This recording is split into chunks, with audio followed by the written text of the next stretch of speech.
Hey everybody, welcome to another, can't hear myself.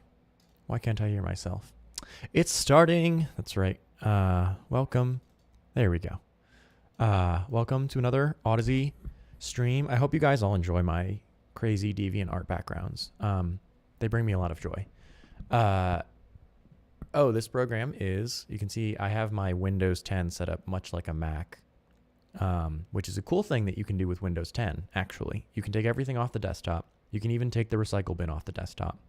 And then when you press the Windows key, it's like Finder. You just type in whatever you want to find. So, File Explorer, or, I don't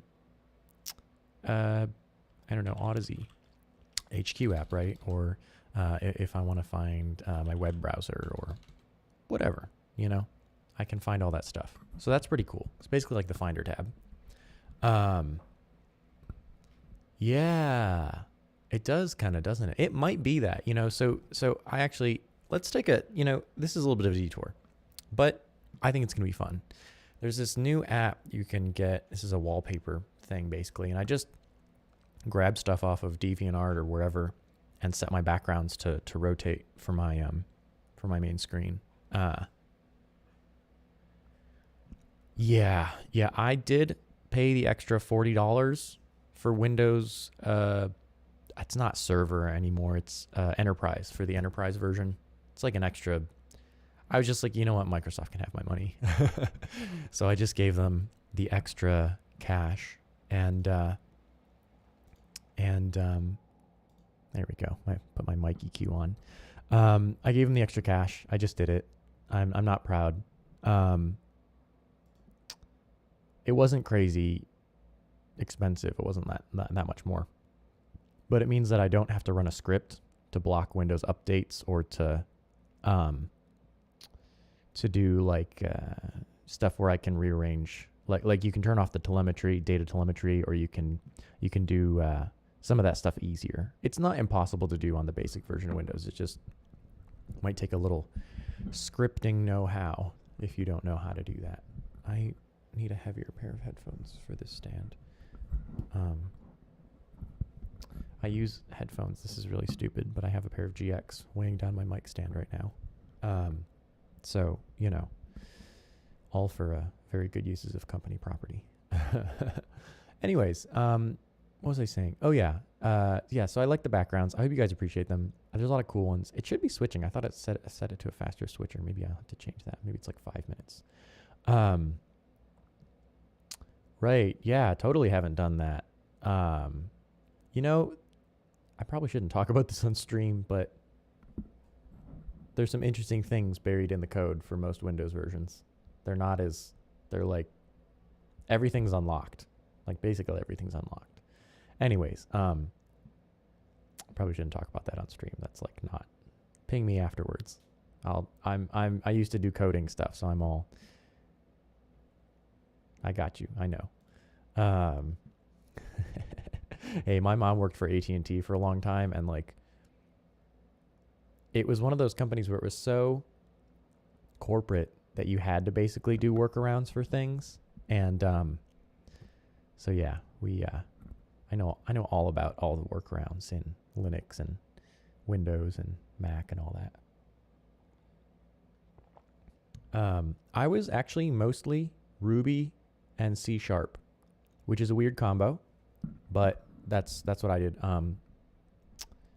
I like object-oriented programming, and I actually used to be able to do Fortran. Not very useful, but I could do it. Mostly C++, C#,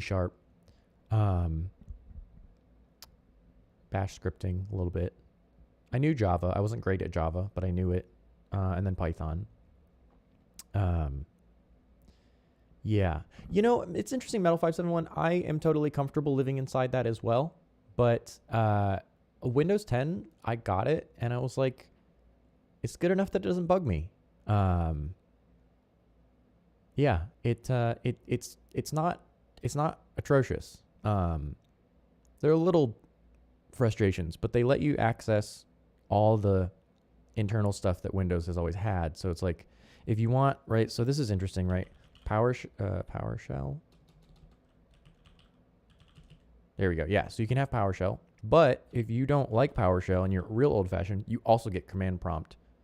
So you can use all of them. They include all of the things that they've had throughout the ages, which maybe makes things a little bloated. But again, if you set it up the way I do, where there's just nothing on screen and you have basically a Mac-style taskbar with all your most used programs, and then you just search for whatever you need, it's really easy. Same as, it's like basically a super clean Linux vibe. But I tolerate Windows 10 more than I tolerate most of them. The multi-desktop switching is super nice. What is it? It's like I can't remember what the keyboard shortcut for this is. Whatever. Yeah, it is funny. It's funny that they've kind of done that. I have a Windows 10 laptop too. It's great. The desktop switchy thing is fantastic. They allow you to move things around a lot more on the desktop. I'm very pleased with Windows 10. Actually, I'm remarkably pleased with it. And I used to be one of those old, bash scripting nerds who would run everything in the console. So, anyways, today I was gonna wear the 4Zs. I don't know where I put them. I was gonna wear my 4Zs. I don't have them with me here, so I have the 2Cs as usual. Also have, I don't know if you guys can see this. Is this I have to probably turn off the video broadcast. Hold on. There we go, background removal. I don't know, this is gonna look really weird probably. Oh, everything just fell off my desk. But I have that.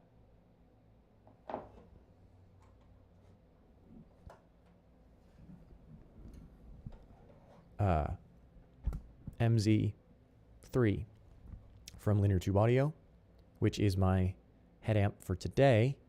I was using a shit Jotunheim 1, not 2, but the volume is different on the 4Zs because the impedance is a lot lower. So Audeze 2 close back. So today we're going to be doing some stuff that requires me to know exactly what volume I have on my headphone amp. And I'm not used to I don't know what I haven't matched loudness with the 4Zs yet. So I was going back and forth and they don't happen to be in hand. But I'll have different headphones. I'll be wearing different headphones in future videos, so we can talk about those. And if you guys are curious, this is also, so in this RME thing, you can see my EQ correction profile that I use. It's kind of small, but is there a way to make this bigger? I don't think so. Not really. But if you're curious, here's my correction profile. I have a couple correction profiles for some different things, microphone and some different headphones. So yeah, that's, I use EQ. I'm not ashamed to admit that I use EQ. I have a pair of GX actually, like I was just mentioning, GX right here. Oh, and y'all, thank you for the suggestion. I pitched it to my boss, I guess. There's not a lot of hierarchy in the company, but I guess it was my boss. And he was like, let's do it. So we're going to start our Discord server back up and we'll get things going because I think it'd be fun. Let me check on it. I don't know even if I think we had a Discord server, we just haven't been active with it. So let me check on if I've been made an admin yet. Not yet. Okay. But this is the Audeze Discord. I'm going to be on this a lot more often. If you guys are, if you guys are interested, please jump on it. Let me, I haven't used Discord in ages. Copy. Yeah. Here's the Discord link. It's just discord.gg/Audeze. Super easy. But I will be on there regularly. I'm not an admin yet, as you can see, so I need to be made an admin. But I will be on there. I'll be posting more regular updates and info and chatting with you guys if you have questions. We'll try and get some of the support guys in there as well more regularly, so that if there's things that you have questions about specifically, I know Penrose updates have been a big thing for everybody. So I want to make sure that we have our most up-to-date Penrose updates and things like that. Obviously for people in the newsletter, but this would be a great way to stay up-to-date with that. So I'm going to talk to our support team and make sure that we have all of our most up-to-date info there as well.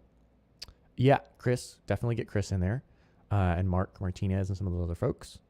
Yeah, I'm just kind of excited to get it started back up. These channels need to be cleaned up a little bit, but yeah, there was a GX gang on the last stream.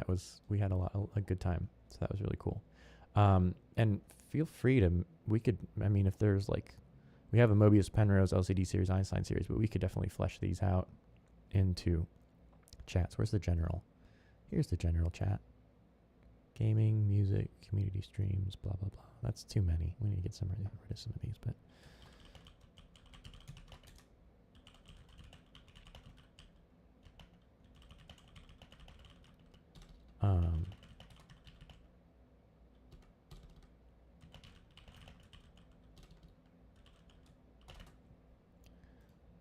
So anyways. Yeah, that's a great idea, actually. I'm going to write that down.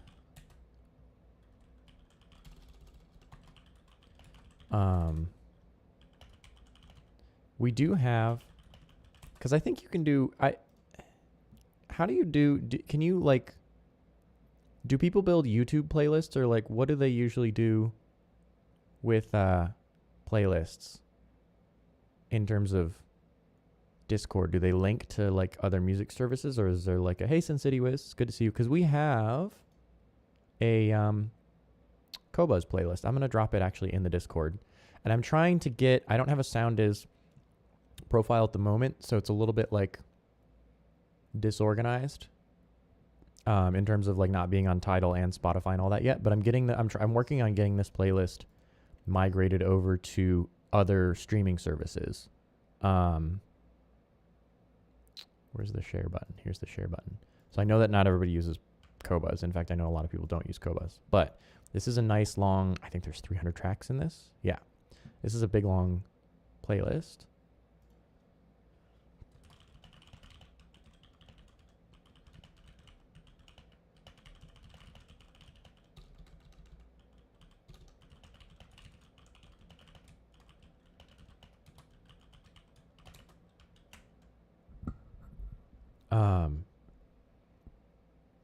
Oh yeah, I think that one might be on here as well. That one might even be on Spotify or Tidal.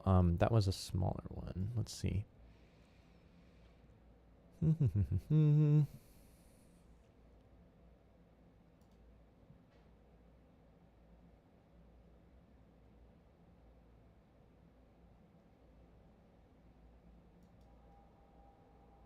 think it's this one. Yeah. Yeah, it's probably this one because I didn't make this. This is all like audiophile music and 70s tunes.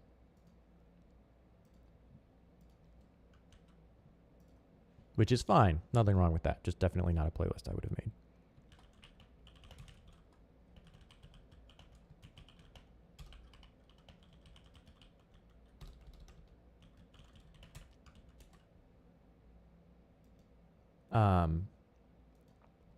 It's probably on Spotify. I haven't used Spotify in such a long time that, oops.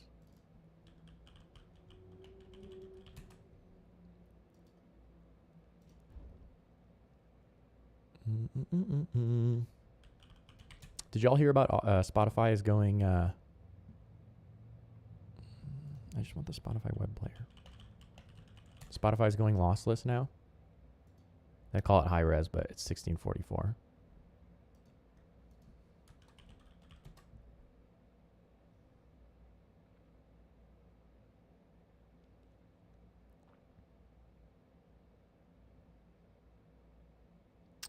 Oh, they have podcasts now. Wow. See, I haven't used Spotify.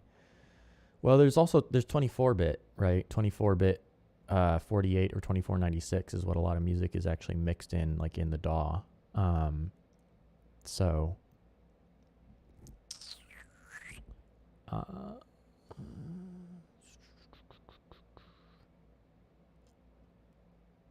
don't recognize any of these people. It's possible they made this before I worked here. Maybe this one.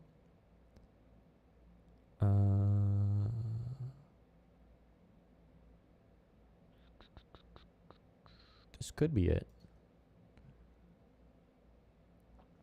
Yeah. Yeah, I'm excited. I'm still, don't get me wrong. I'm totally excited still to have them have 1644 because they haven't in the past, and that alone is exciting.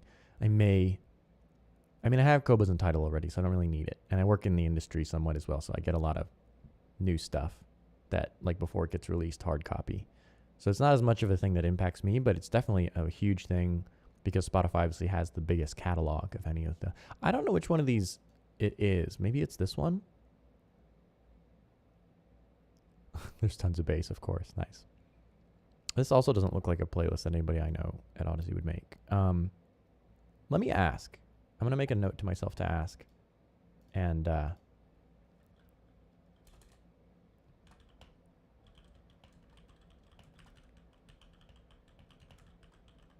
Spotify. Spotify.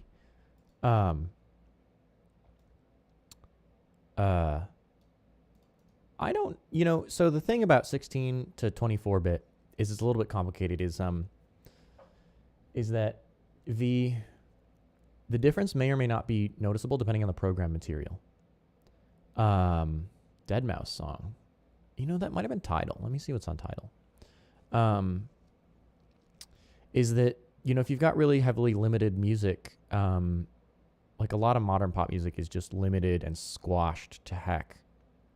And it's not really, it's like 24-bit will sound a little better, maybe, but it's not going to sound that much better because it's already pretty compromised program material.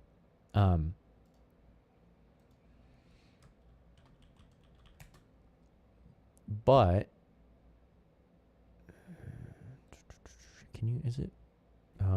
this might not be, yeah, I don't know if this is going to be possible to find other people's playlists. Yeah, it's going to be complicated. Jacob Collier, get out of here with that. I don't want to see that. Hey, Primark. Between the MP3s that they run currently and the high quality, I mean, if you listen in detail to sound, you listen critically, and you, yeah, 320 is pretty darn good. Metal 571's right. I do think 1644 sounds better. It's the CD quality, basically. But, we're talking about in a blind test, I can hear it, but I also spend time mixing music and down sampling it to 16 from 24 and to MP3 from 16 all day. So for me, that's a thing that I listen to a lot. Am I actually fussy about it? No. I'll listen to stuff off of YouTube, like weird anime soundtracks or video game soundtracks that aren't available elsewhere. I'll listen to it off of YouTube, which is all compromised, compressed, whatever. But it is nice to have a little bit higher quality music when you're actually like really just sitting down and really listening and trying to get into it. I think it does sound better. Again, subtle, but to me important. So today I was going to talk about Acoustica. I don't know if any of you were into. Also, hey Gigabyte, just saw you. Sorry I missed you the first time you popped into the chat. Hello. And yeah, I was just saying Sin City that I would like to be more I'll be more active on the Discord and try and get you guys more updates on the regular there and post interesting content, such as this, for example, where we have Acoustica. We actually this is kind of cool, actually. Let me see. They just released a plugin for anyone who uses, I think JRiver can do VST2, maybe not VST3, but it'll do VST2 32-bit. And Acoustica is an interesting company that they're from Italy, I believe, and they just I wouldn't do that, but I would certainly, if they're not going to change the price, then it's just good for you. So they just released this. Acoustica does basically, they take hardware, old fancy hardware, and they sample it. So they go through with like a Neve or like old tape machines or old cool studio gear, and they take every single knob turn at every single input and output trim and all that stuff and measure the whole unit, and then they give you a plug-in version of it so that you can basically use it as a signal processor without having to buy a really expensive piece of outboard gear. And they've got I mean, there's tons of them. Look at how many there are. So many plugins. But they also just released a new tool, which is called Sienna, which is become very popular in the pro audio world. It's kind of a room sim thing. Now, if any of you know me, you know that I don't like these kinds of plugins much. I just think that most of the time they kind of sound bad. I don't want to hear a room in my headphones. I want to hear headphones that have a good frequency response, and that's what I want. However, this one sounds good, actually. It does sound good. So I think it's, 90 euros, 89 euros. So they just sent us some. They have only a couple of Audeze models in them. I actually have a piece pulled up. And basically this is what it looks like. So if you are in, I gotta add it to my monitoring chain. Silly Grover. Sienna. What? False. Okay, hold on. Thought I installed it. Maybe I uninstalled the trial version. I forgot to reinstall the full version. Silly Grover. Hold on. Let me just rescan, make sure it's not in there.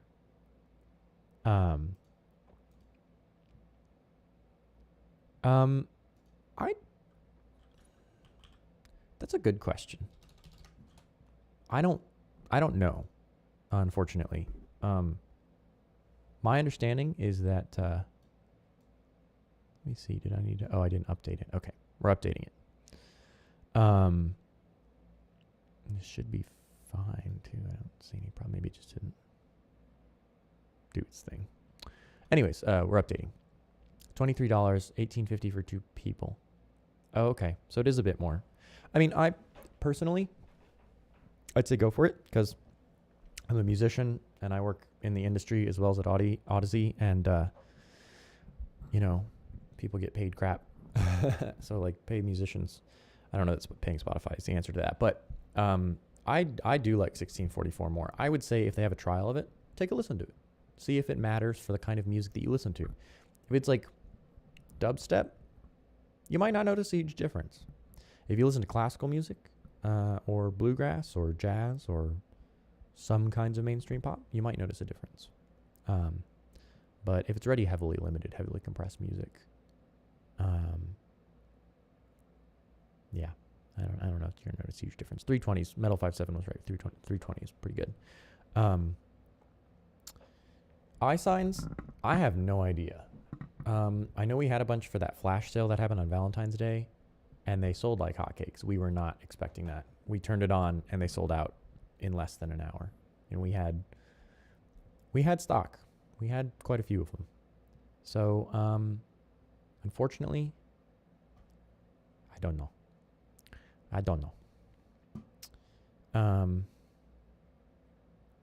Hopefully this will... Let me check. Maybe I didn't... This installer is a little bit slow, so I apologize about that. Also, there were some great suggestions about things we should do on our Discord last time. And, hey guys, I see you in there. I think this is how you do this.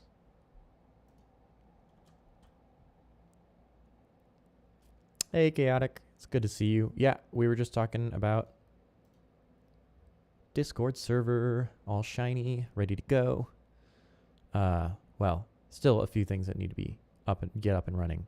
But I'm going to be working on that. I'll be on the Discord server, on the regs, trying to get you guys more information.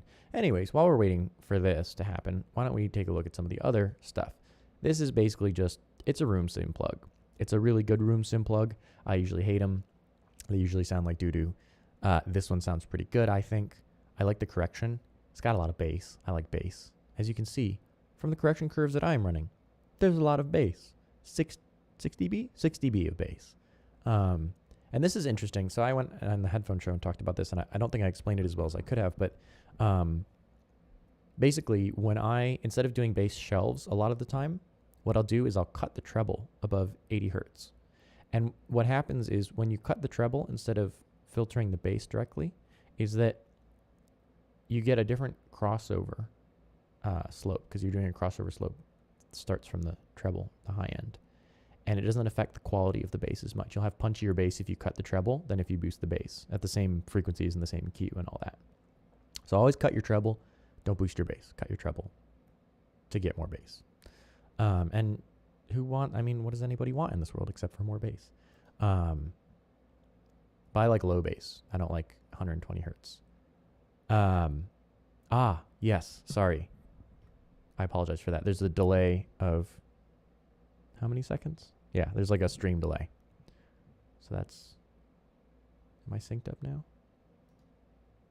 Oh, what the heck? I'm looking at my OBS and you're right. It is like, that's weird. What on earth? What?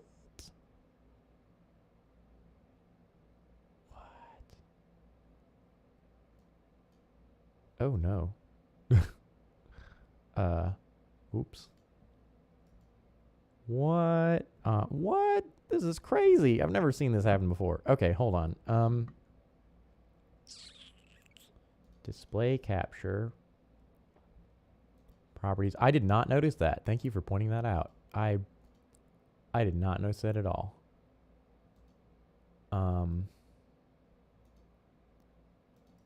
Okay, now there's no cursor. That's worse. Capture cursor. Why is it offset? This is weird. I'm gonna look this up. OBS, why is cursor in wrong place?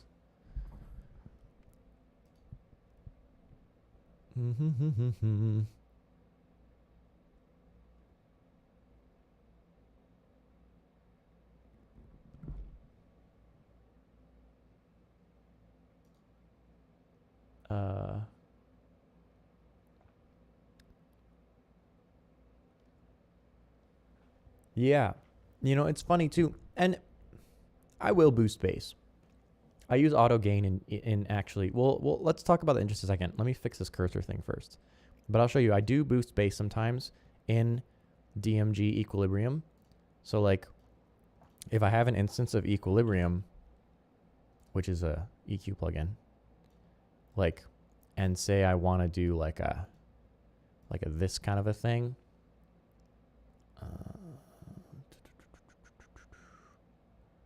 First order and high shelf first order. Or like say I want to have this kind of a thing going on. I can do this. I can also do this, right? And those two things are going to sound similar, but they're actually going to sound different. Now, they're also going to sound different depending on whether or not I have this on, which is the auto gain function. Auto gain isn't as simple as people think it is. It's not like, it doesn't solve all problems though. There are instances where I've done this and turned on auto gain and stuff got messed up and it wasn't the way I wanted it to. And there are also instances where I did this and I left auto gain off and the extra loudness was okay. Like it sounded fine. So we'll, I don't know if this is the best piece of music to do it on because it's like kind of aleatoric film. It's a film scoring cue, but we'll try it out and we'll see what happens. But yeah, they are different. They do different things. And there's a complicated reason for why that is that, you know, I'm not like the most genius digital math audio person, but I know a little bit about it. So we can talk about that. Anyways, let's fix this cursor thing. Appearance. Is that control panel on Windows or? I think it's control panel on Windows. Appearance and personalization.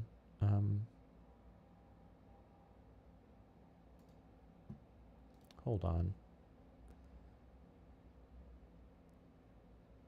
Edit.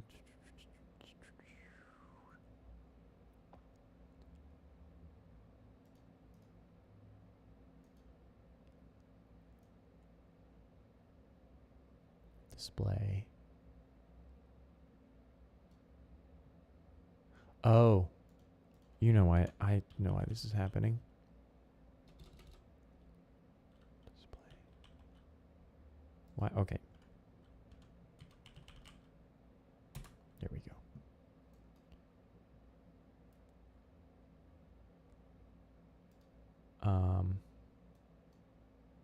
might make everything horrible for a moment. But it does correct that. Okay. Now everything's tiny, which is not great. This is, you know, I really thought having a 4K monitor was going to be ultra cool. It's been nothing but a pain in the butt.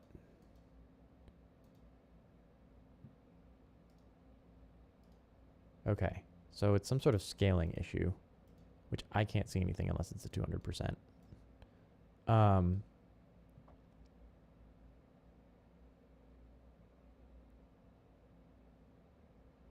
Oh, you have to change it for the same to both. Oh, I see. Is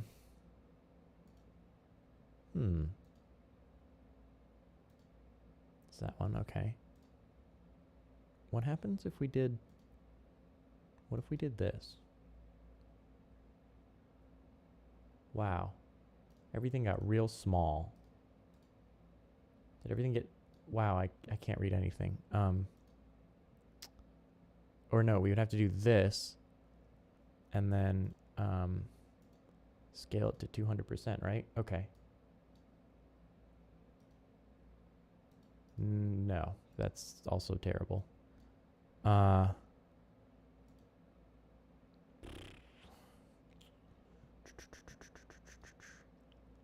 Yeah, it actually doesn't look that bad, even though my other monitor is 1080. It's not actually a problem. I'm more concerned about the fact that my mouse is not actually in the right place still. Which is weird because I just scaled them both to the same amount. Stand by, everyone. Yeah, why does that not change it? Hold on. Oh boy. Okay. And then, no, it's still messed up. What the dickens? So it's this one. It doesn't like that I'm scaling this monitor. Oh.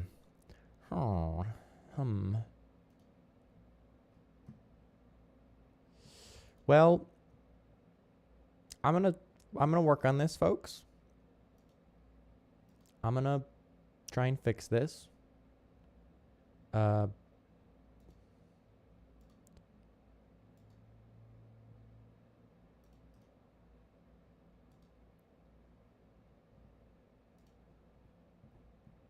Yeah, the scaling really kind of does bug me in Windows. It's kind of annoying. Yeah, it's still off for whatever reason. This might fix OBS's weird problem with being...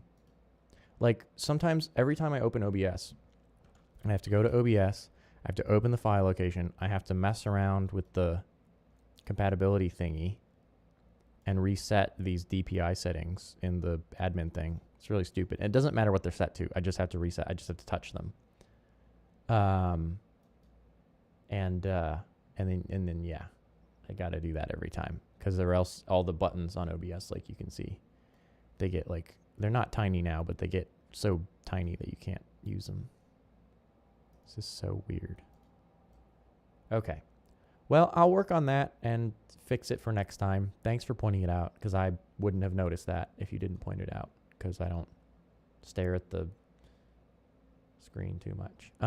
Anyways, we'll sort that out. Oh, so EQ. So this is some other stuff here, but basically, this is a film cue I'm working on. I'm not really allowed to say what it is, but I have permission to play it for you guys.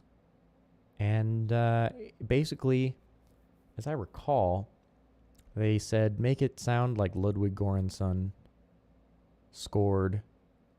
What did they say? They said make it sound like it was like Haunted House Ludwig Göransson or something like that. Let me make sure I'm not going to blow my ears out with this.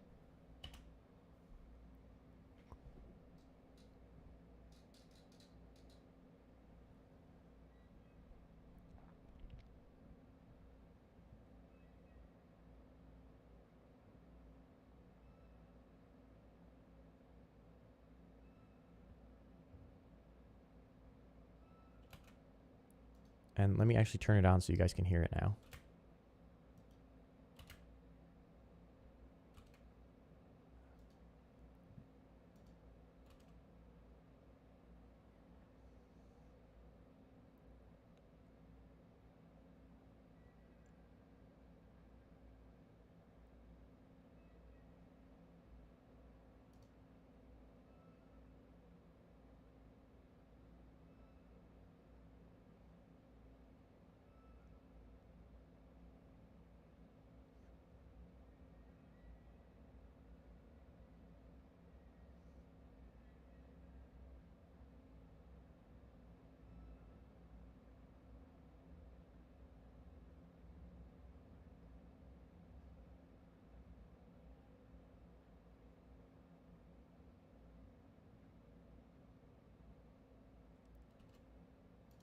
So that's more or less what we're working with. There might be some other stuff added in here. But for now, we're just going to play around with it, see what we get. And we'll talk about the EQ thing, because it's actually super fascinating. Hopefully you guys can hear it more or less. There's really nothing done to it. There's a clipper on the master bus and some EQ. That's it. And some reverb.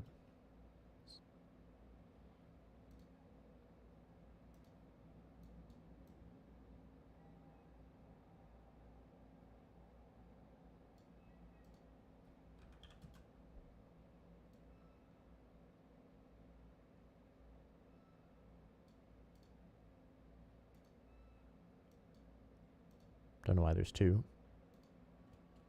That was weird.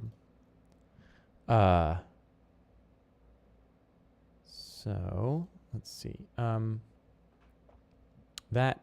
Okay, I'm just gonna turn off my thingy, my mouse, because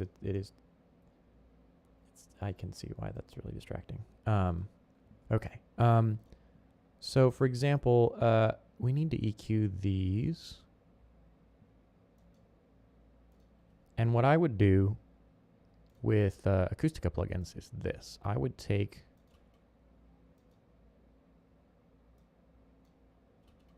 which, by the way, this Percussion X or whatever from Audict, fantastic percussion engine, super great, love it. What I would do is I would take this and these like big taiko drums, because it's bassy, but it needs to be more bassy. And this comes in on the second chunk where it's all like kung fu. I think this is like a kung fu action horror scene thing.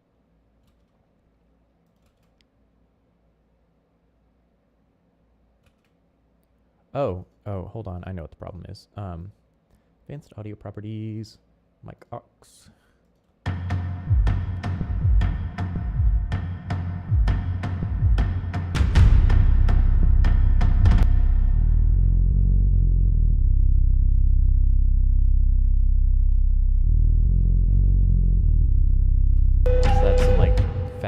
Zimmer style bass going on there, and then you've got the taiko drums and a sub.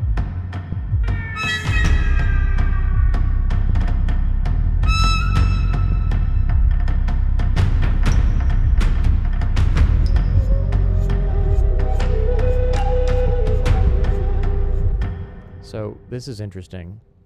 You see that this is clipping now, the bus, because I used auto gain and did a mid cut. Now what happens if I do a high shelf, first ordered something gentle, and a low shelf, also first order. Let's do like 100. Let's do like 2K.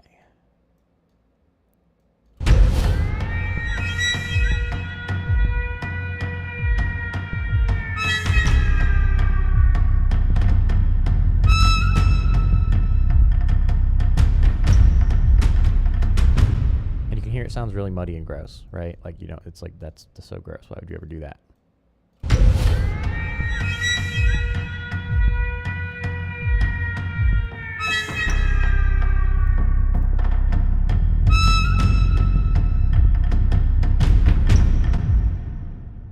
think actually we need to just adjust the volume. And also these are not.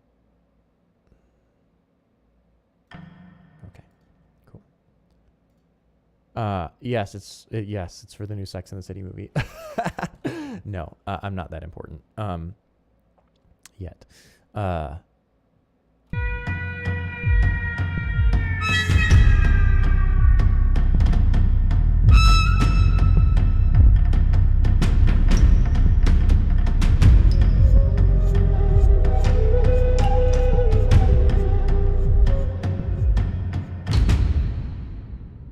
We just need to shape it a little bit. So, for example, oops, sorry. When you're cutting here, right? So let me do this in a really dramatic way so you can hear this. All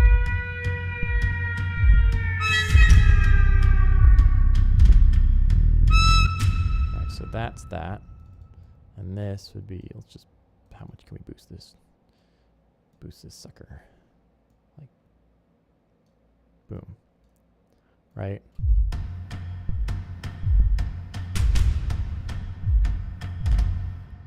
And why do...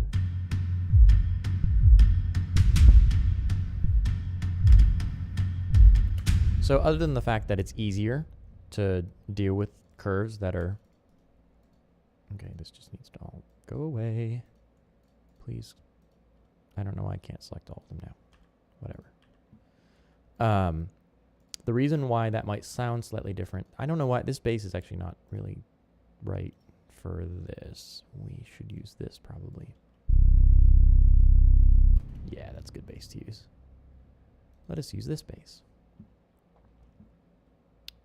If my plugin window ever opens. Also, this this plugin, been rediscovering Isotope Iris 2. Freaking love it.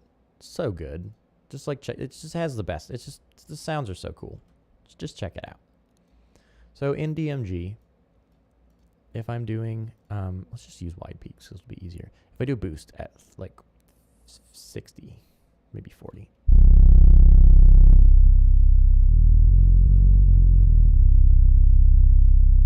Right, there's that. And this is if I do a cut. I shall cut. Let's do first order. Boop. Make it kind of high. Do it there.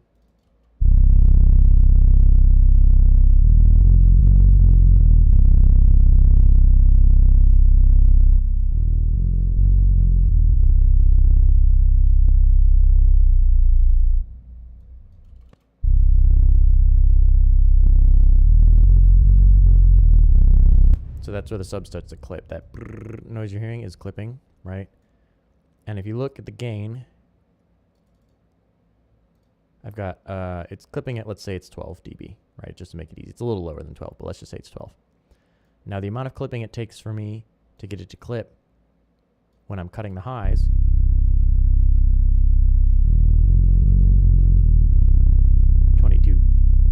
and the curves aren't exactly the same, but that still doesn't account for the amount of difference, right?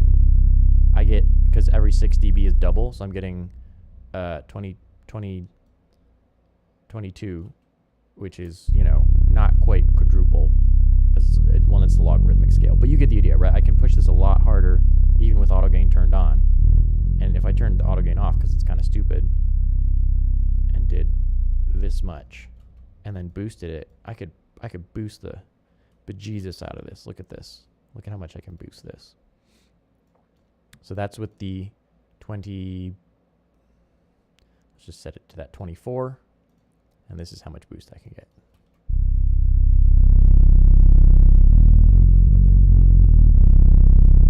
Right, it's like 8 dB without auto gain. And if I were to boost the bass, I get like not even quite 6 dB, right? So it's not big, it's real subtle, and it'll depend on the kind of filters you use, right? So I'm using IIR FI12 or IIR at 512 sample buffer and a phase correction. If I were using the full burrito, crazy big 8 times impulse padding, super oversampled, whatever big thing with all the analog, you know, whatever, I'd get even more. Oh, I'd get it to crash. I would get even more room on it. So yeah, cutting gives you more headroom in digital. Now, when it's just one thing like that, it's often going to seem like it's academic because it doesn't sound like as big of a difference. But over time, over a whole mix, more tracks than this even, you'll start to notice it adds up. And if you then change all your things to cuts instead of boosts, you'll be like, wow, it all got less crappy sounding, just like kind of generally less crappy sounding. Headroom is the amount of gain before distortion. So for example, let's take that sub we were working with. We're not going to crash the program this time. I don't know why it's running so slow. It's probably because I have OBS running at the same time. Also, new camera setup. It's at 4K now. I don't know if it makes a difference, but hopefully it looks better. I was feeling like it looked kind of crappy before, so I adjusted my settings. I realized I was in MP4 streaming mode, which is not great. So headroom, for example, right? Headroom is the amount of gain before clipping. So you can imagine it as, if you guys can see this.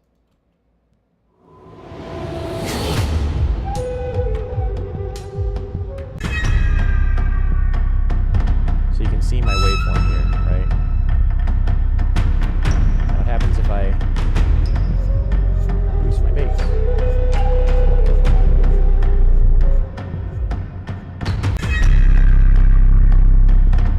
Right, so you see that clipping there, all that grossness where the waveform just cuts off.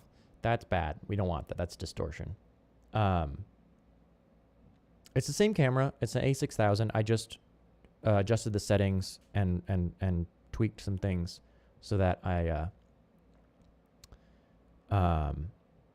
tweaked some settings so that I'm outputting at a higher, not higher frame rate. Well, higher frame rate, yes, but a higher megapixels. Yeah, so that's really gross and bad, right? And that distortion is, you know, you can see it when I boost the bass there. So the reason that we want to cut treble, and really what we're doing when I put on auto gain is instead of, right, boink, and then trimming back everything, is we're trimming the treble, right? So I use auto gain because I'm lazy and I don't have to then think about cutting things. So the distortion is over in the bottom right hand corner. It's, let me make this actually full screen. It's this one, right? Oh, you guys can't see that. That makes my screen go dark. Come back. There we go. All right. Okay, full screen. There we go. Doesn't work, but this does.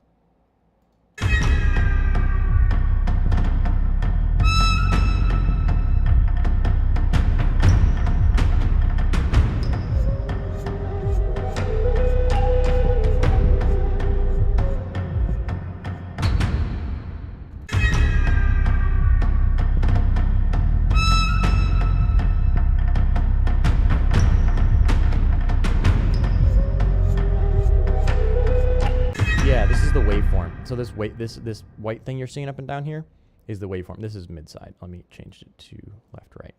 So this is the left and right channels.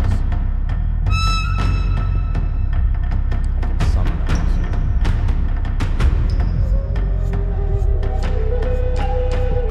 those. So when I have it set to MS, it just means this is the middle and these are the two sides of the audio signal. Don't worry too much about that. It's not that important. But that's basically that, right? So you can hear when I do this, right? When I turn on auto gain, because it's boosting all this stuff to get it back up to average level, you get horrible, nasty distortion, right? That's pretty gross. And the same thing happens if I turn auto gain off and I do this. Right? It sounds the same. That's because it's the same thing that's happening. So when I say always cut, if your EQ has an auto gain function, use the auto gain function. Should work great. Should be awesome. Don't need this. No. Oh, no. Stop. Ugh, Jesus. So that's why I talk about cutting a lot. Now, not all EQs have auto gain functions like that, and some EQs don't have great auto gain functions. Usually not a problem as much anymore, but definitely something to keep an eye out for. So now, for example, right, let's say I want to, because this sub doesn't need, I'm going to auto gain it. This sub doesn't need all that high end, right? So I'm going to turn auto gain off, and I'm just going to cut out the high end.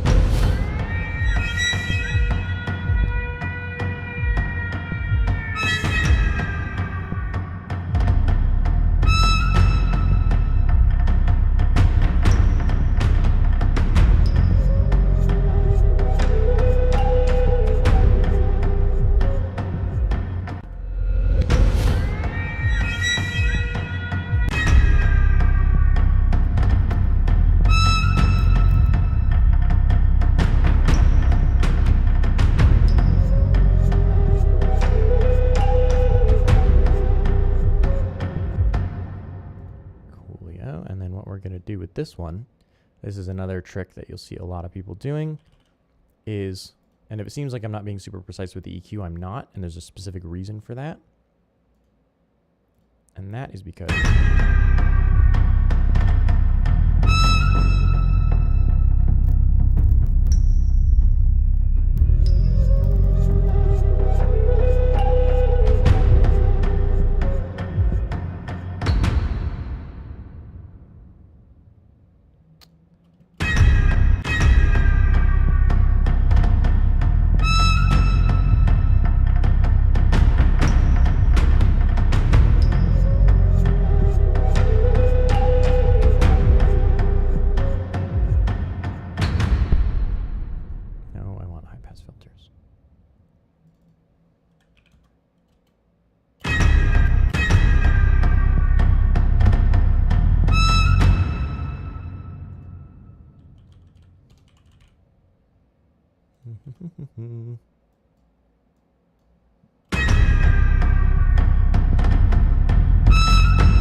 bunch of that crap down there in the low end.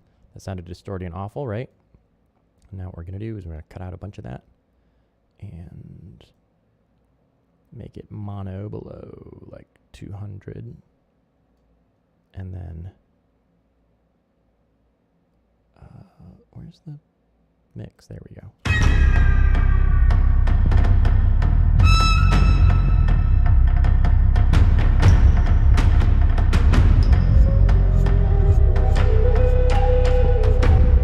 So what I was just demonstrating there was that there's a certain amount of headroom in your recordings that you can only use up so much, right? So if we go back and we look at the scope,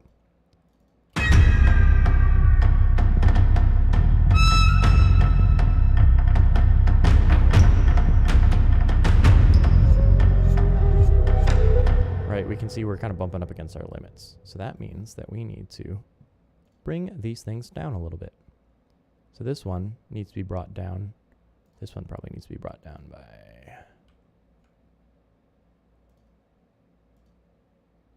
-10. Yeah, that seems reasonable. This one needs to be brought down by probably like -6. Yeah, but only in the sub range. So what we're going to do is we're going to sculpt it a little more. This is where the Acoustica plugins come in. They're really useful. Because what we're trying to do is not something necessarily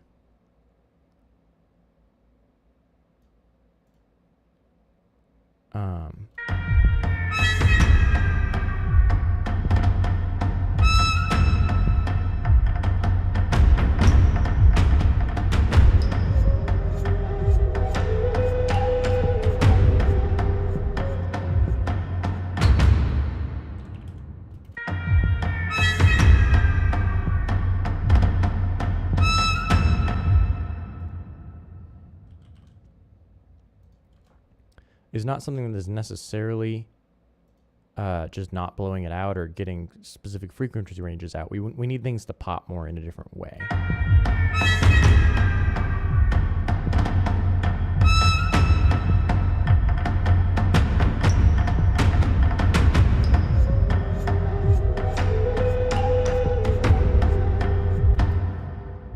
And we're going to add a clipper just to have a safety clipper on the end there.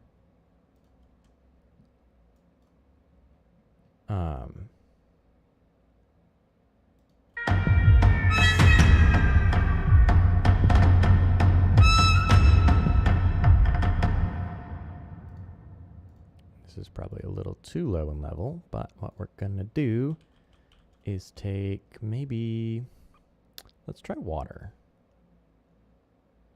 So this is the first acoustic plugin we're gonna be using. They obviously look like emulations of old things. I want some distortion in here. I want a big bass shelf going low, maybe +3. This could distort terribly, I have no idea. I'm gonna put a clipper on it just to make sure we don't blow any ears up. Apologize to anybody's speakers who are suffering because of this.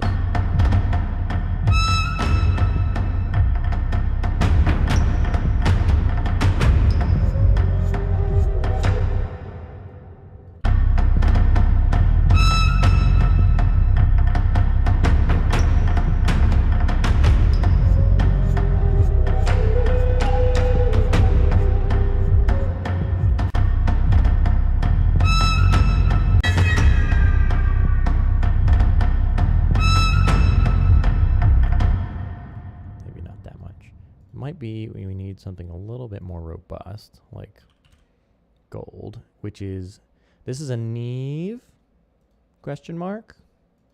There we go. Question mark, big question mark on this one. Yeah, this one's Neve. Bus 73, go to the 8115 and do like 33 and a little boost there.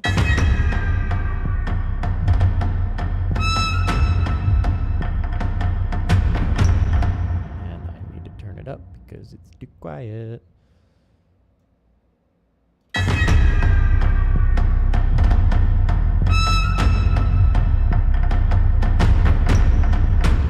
that's appropriate.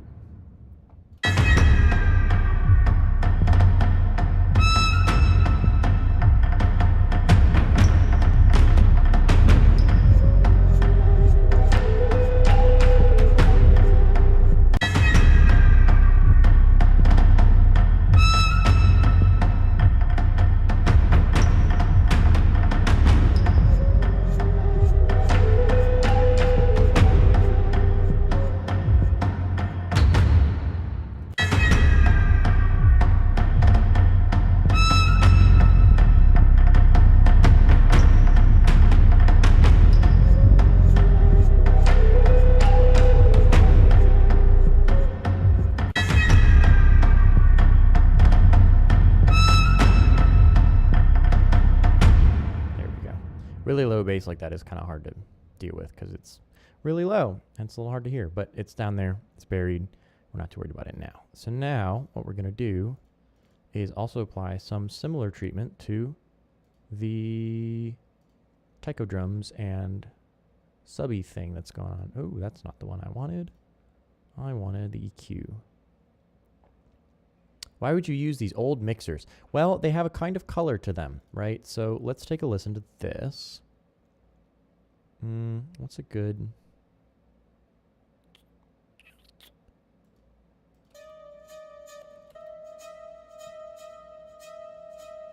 We have this... Actually, we'll just put it on the whole mix because it'll be easier to hear.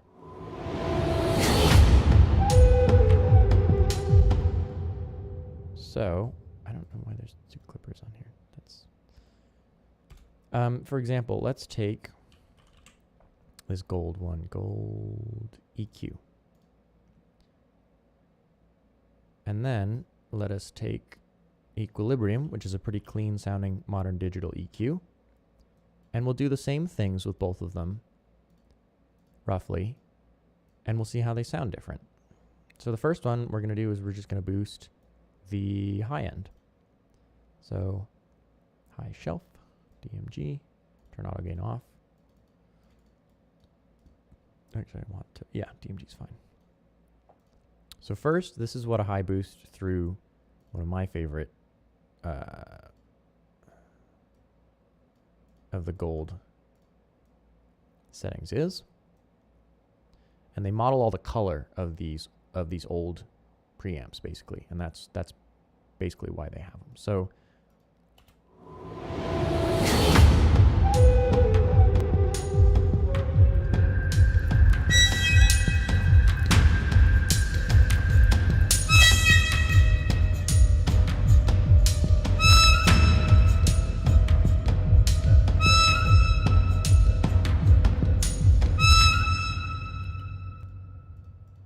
So that's that one.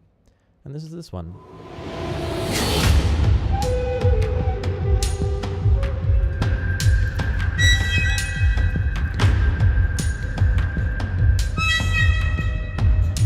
So I don't know if you can hear that through all the layers of OBS and streaming and all that and whatever you're listening on. But what I'm hearing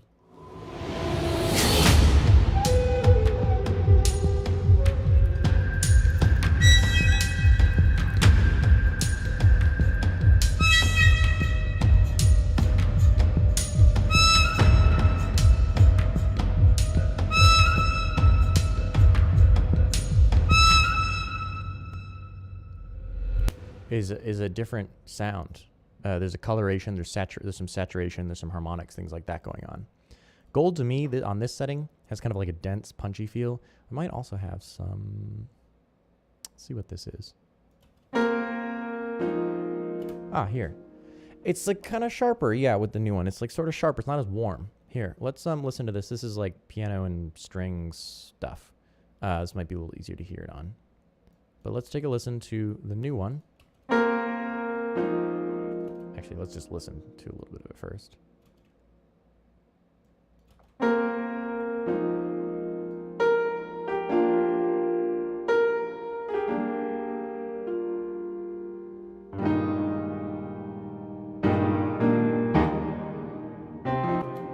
Cool. That's actually a good little snippet.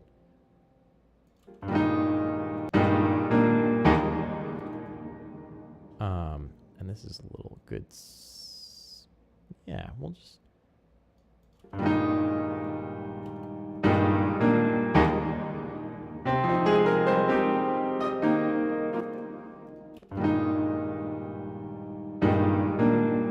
So we're boosting the high end, right?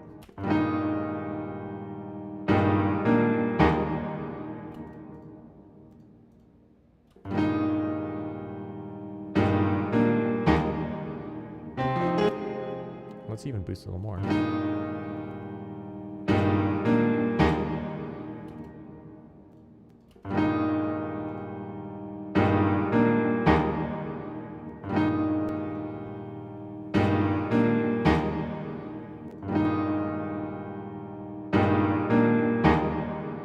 It's subtle. I mean, it's pretty subtle, but these These old ones are definitely more colored. They've got more variation in the frequency response. They're not doing exactly, you know, the new one does exactly what you tell it to do.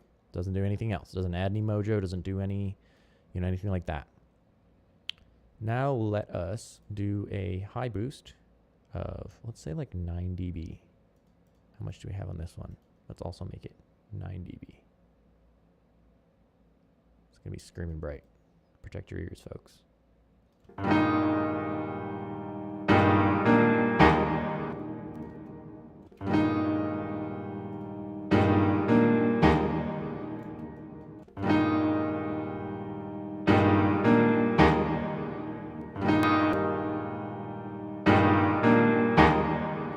Right, so it's a little sharper, brighter sounding. This one is definitely, there's warmth. There's warmth going on here.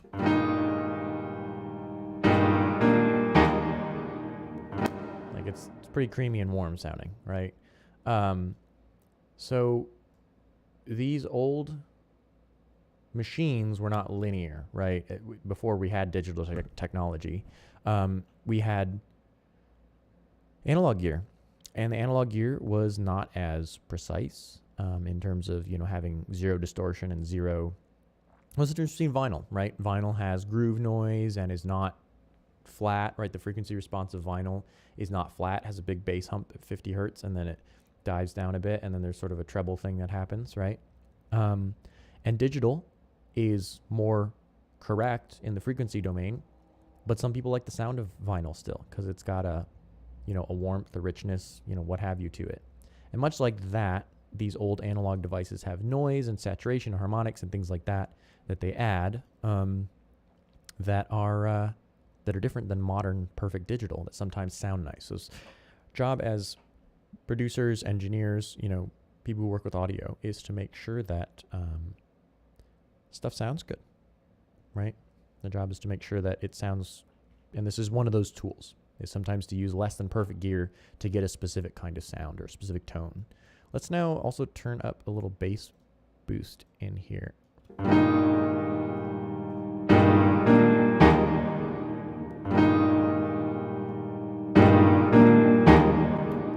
Right, so now we got a little bit of that going on.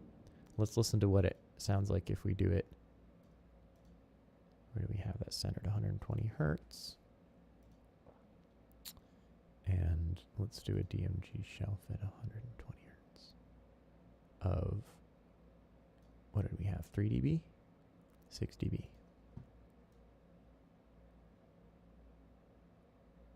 Roughly. These aren't exactly the same, but close enough.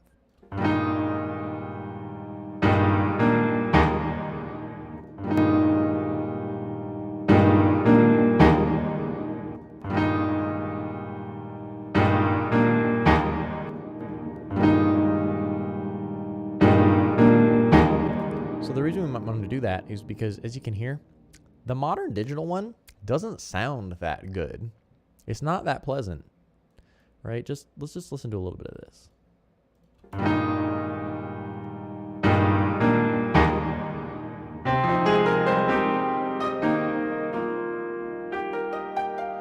Yeah, no problem. Take your time.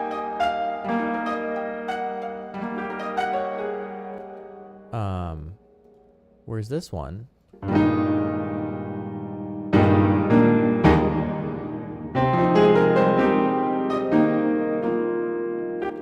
that's really nice. Like, it's real nice. Because the curves are not perfectly emulating this, right? The curves bleed a little into the other, bleed a little down, and they're a little gentler, a little softer, and they have little wiggles in them at certain points, and they treat the audio a little less linearly, but they are gentler and softer in the way that they do things. And so they tend to serve the music in a way that is less, it's less precise, but it's also less aggressive and less harsh sometimes. And can get you sort of more where you want to go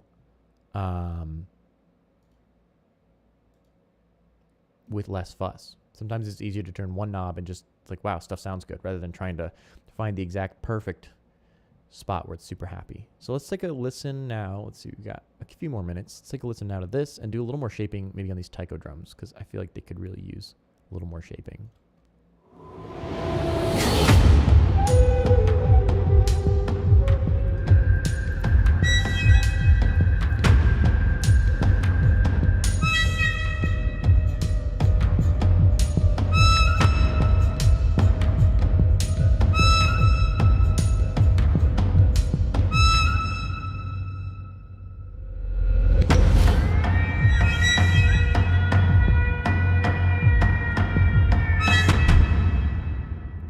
What I want to use on these is actually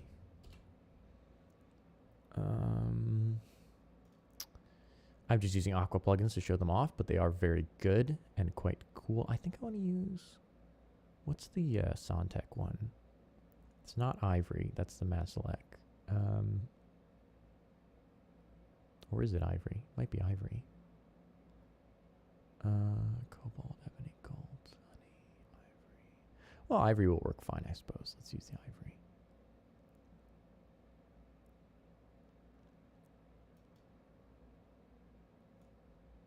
Oh, Scarlet. It was Scarlet. I got the Scarlet one. So, looks like a Sontec, sounds like a Sontec, is a Sontec. They don't call it a Sontec, it's a Sontec.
So what I've just done there, sorry I wasn't talking very much, I didn't want to cover up the audio,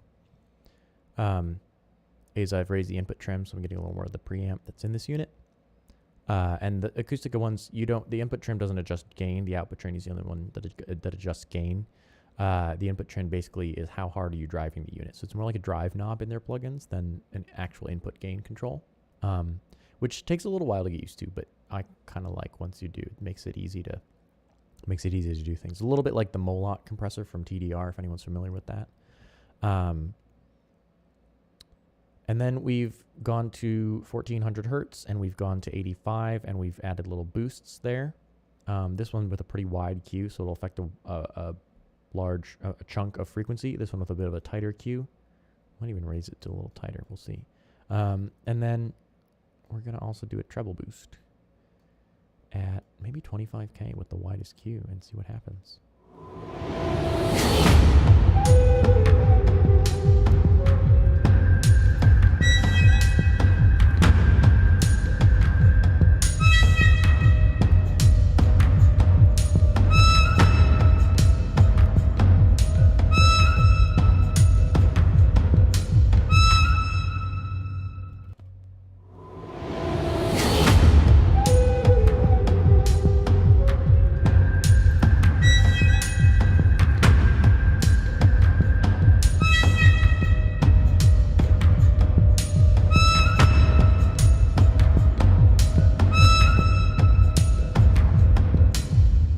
So you can hear that tick, tick, tick, sound up in the higher registers. That's in the percussion.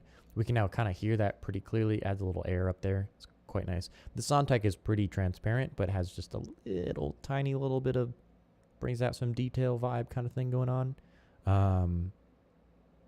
So yeah, that's a cool. I like that one as well. That's a good one. What I'm gonna do now is add a Purist console to all these. Add a Purist bus to this. Yeah, there we go. And let's see what happens.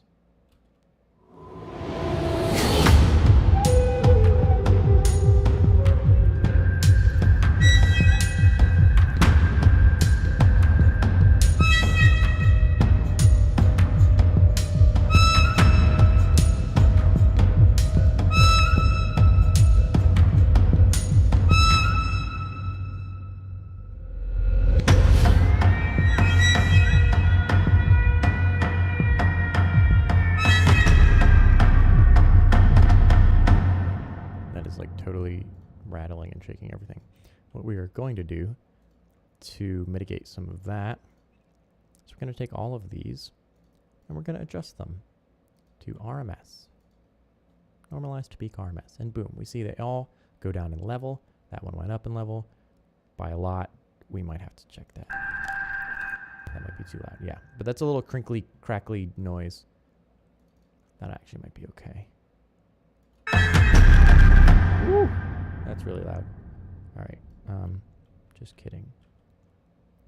That'll go back down. This one will stay at unity gain because we don't need a whole lot of that.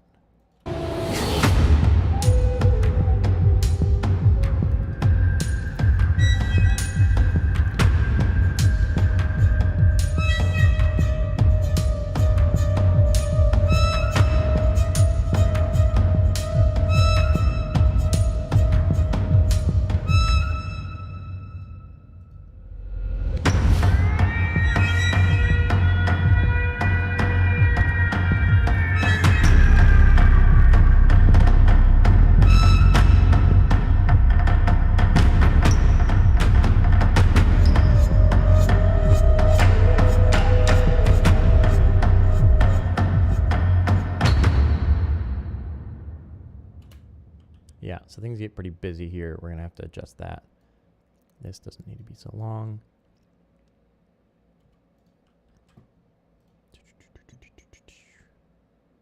Let me just see if this is...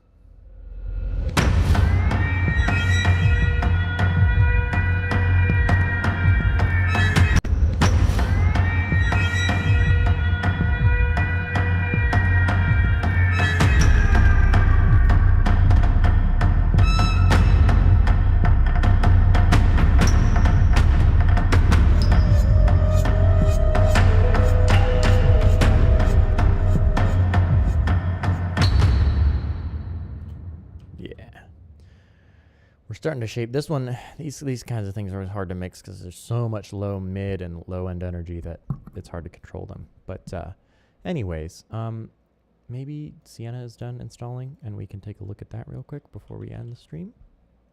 Sorry for the sort of scattered brained. And no, it's not here. Where is it? Show it to me. Give it to me. Still not here. Okay. I don't know why. The eternally installing doohickey. All right. Well, we'll play around with it next week, folks. And we'll have something maybe a little bit more in progress.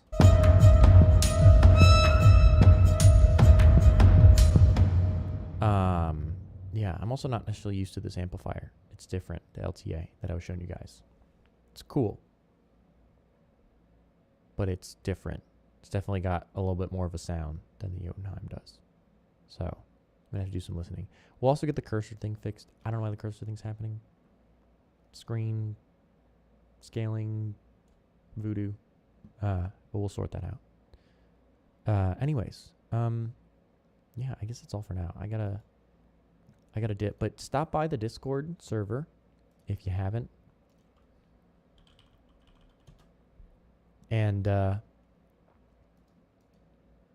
Oh, look, Sankar's on now. Okay, yeah, and, oh, look, Resolve is here too. Awesome. I will be, I'll drop again the invitation. I don't know if anybody can invite anyone. I think so. Yeah, you think you can invite anybody to the server. But I will drop this into the chat every stream so that y'all know about the Discord server, and I'll make an effort to post more content in here. So we'll have more stuff going on in the stream and in the Discord chat. So definitely check it out. And yeah, I will see you guys next time.